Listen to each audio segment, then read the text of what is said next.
വിദേശ ഫണ്ടുകൾ ഉപയോഗിച്ച് ഇന്ത്യയിൽ മതപരിവർത്തനം നടത്തുന്ന NGO-കൾക്കും അവർക്ക് കുടപിടിക്കുന്നവർക്കും നരേന്ദ്രമോദി സർക്കാരിന്റെ വക അടുത്ത ഇരുട്ടടി. പാർലമെന്റിൽ FCRA ഭേദഗതി ബിൽ വരാൻ കാത്തു നിൽക്കാതെ കേന്ദ്ര ആഭ്യന്തര മന്ത്രാലയം എക്സിക്യൂട്ടീവ് അധികാരം ഉപയോഗിച്ച് പുതിയ ചട്ടങ്ങൾ വിജ്ഞാപനം ചെയ്തു കഴിഞ്ഞു.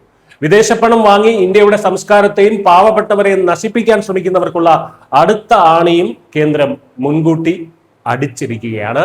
ഇതിനെതിരെ നിലവിളിക്കുന്നവർക്കും നിയമം കൊണ്ടുവരുന്ന മോദി സർക്കാരിനെതിരെ വിദേശ ഫണ്ടിന്റെ ബലത്തിൽ കൂട്ടപ്രാർത്ഥന നടത്തുന്നവർക്കുമൊക്കെ ഇനി ഈ പ്രാർത്ഥന ഫലം കാണുമോ എന്ന് കണ്ടു തന്നെ അറിയണം. ജൂൺ 22-ന് ആഭ്യന്തര മന്ത്രാലയം പുറത്തിറക്കിയ ഈ പുതിയ FCRA വിജ്ഞാപനത്തിലൂടെ വിദേശ ഫണ്ട് സ്വീകരിക്കുന്നതിനുള്ള പഴുതുകൾ പൂർണ്ണമായും അടച്ചു. ഇനി മുതൽ വിദേശത്തു നിന്നും വരുന്ന ഓരോ രൂപയുടെയും യഥാർത്ഥ ഉറവിടം വ്യക്തമാക്കണം. ഏറ്റവും പ്രധാനപ്പെട്ട കാര്യം, മതപരമായ ആവശ്യങ്ങൾക്കെന്ന പേരിൽ കോടികൾ ഇറക്കി ഗ്രാമീണ ഗോത്ര മേഖലകളിൽ നടത്തിയിരുന്ന നിർബന്ധിത മതപരിവർത്തനത്തിന് എന്നേക്കുമായി പൂട്ടിട്ടു എന്നതാണ്. പഴയതുപോലെ എന്തെങ്കിലും ഒരു കാരണം പറഞ്ഞ് വിദേശ ഫണ്ട് കൊണ്ടുവരാൻ ഇനി കഴിയില്ല. കൃത്യമായിട്ടുള്ള ലക്ഷ്യങ്ങൾ സർക്കാരിനെ മുൻകൂട്ടി അറിയിച്ച് ബോധ്യപ്പെടുത്തണം. NGO-കളുടെ തലപ്പത്ത് വിദേശികളെ ഇരുത്തി ഇന്ത്യയുടെ ആഭ്യന്തര കാര്യങ്ങളിൽ വരെ ഇടപെടുന്ന രീതിയും പുതിയ ചടങ്ങുകളിലൂടെ കേന്ദ്രം അറുത്തു മുറിച്ചിട്ടുണ്ട്. UPA സർക്കാരിന്റെ കാലത്ത് സോണിയാഗാന്ധിയുടെ രാജീവ് ഗാന്ധി ഫൗണ്ടേഷൻ ഉൾപ്പെടെയുള്ളവ യാതൊരു നിയന്ത്രണവുമില്ലാതെ വിദേശ ഫണ്ടുകൾ സ്വീകരിച്ചിരുന്ന ആ പഴയ കാലം അവസാനിച്ചിരിക്കുകയാണ്.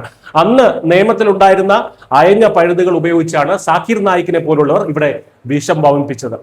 ക്രിസ്ത്യൻ ഇവാഞ്ചലിക്കൽ ഗ്രൂപ്പുകൾ ഉൾപ്പെടെ വിദേശത്തു നിന്നും പണം വാങ്ങി ഇന്ത്യയിലെ പാവപ്പെട്ടവരെ മതം മാറ്റാൻ ഉപയോഗിച്ച 20,000-ലധികം NGO-കളുടെ ലൈസൻസ് ആണ് 2014 മുതൽ കേന്ദ്രം റദ്ദാക്കിയത്.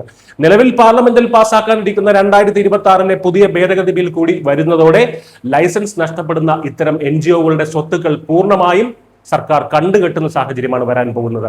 ഇന്ത്യൻ സംസ്കാരത്തെയും പൈതൃകത്തെയും സംരക്ഷിക്കാനുള്ള കേന്ദ്ര ആഭ്യന്തര മന്ത്രാലയത്തിന്റെ വിട്ടുവീഴ്ചയില്ലാത്ത പോരാട്ടമാണിത്. അമേരിക്കയിലും ഫ്രാൻസിലുമൊക്കെ ഉള്ളതുപോലെ വിദേശ ഇടപെടലുകളിൽ നിന്ന് സ്വന്തം രാജ്യത്തെ സംരക്ഷിക്കാനുള്ള ശക്തമായ നടപടി. ഇന്ത്യയെ സ്നേഹിക്കുന്നവർക്ക് ഇന്ത്യയുടെ നിയമങ്ങൾ അനുസരിച്ച് ഇവിടെ പ്രവർത്തിക്കാം. എന്നാൽ കാരുണ്യത്തിന്റെ മുഖംമൂടി അണിഞ്ഞ് വിദേശ ഫണ്ട് ഉപയോഗിച്ച് ഇവിടെ മതം മാറ്റാമെന്ന് കരുതുന്നവരുടെ കടയടപ്പിക്കുന്നതാണ് സർക്കാരിന്റെ ഈ ഒരു സർജിക്കൽ സ്ട്രൈക്ക്.